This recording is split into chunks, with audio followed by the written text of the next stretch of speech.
আসসালামু আলাইকুম। কানিজ হিমেলের পক্ষ থেকে সবাইকে আন্তরিক শুভেচ্ছা ও অভিনন্দন। আজকে আমরা একটা ইম্পর্টেন্সের কেস নিয়ে হাজির হয়েছি। তো আমরা রোগীর মুখ থেকে শুনবো যে ওনার কী কী সমস্যা ছিল এবং এখন কী অবস্থা।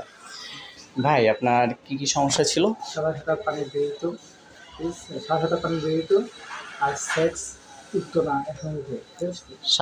সাদা পানি আপনার কখন বের হইতো? সকালে আর বিকালে। আচ্ছা। আর আর সেক্স উঠতো না, সেক্স একসঙ্গে দাঁড়ায়। আগে শক্ত হইতো না, দাঁড়াইতো না। আচ্ছা আচ্ছা, ঠিক আছে। আমরা ইনভেস্টিগেশনে কী পেয়েছিলাম সেটা যদি দেখি, উনি চিকিৎসা নিচ্ছে অনেক দিন ধরে, প্রায় আপনার 5 মাস আগে থেকে, 5-6 মাস আগে থেকে টোটাল 4 ডোজ ওষুধ দিয়েছে।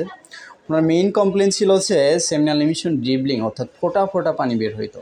একই সাথে প্রসাব পায়খানার সাথে বা কোনো মেয়ের সাথে যখন কথা বলতো তখনও বের হইতো।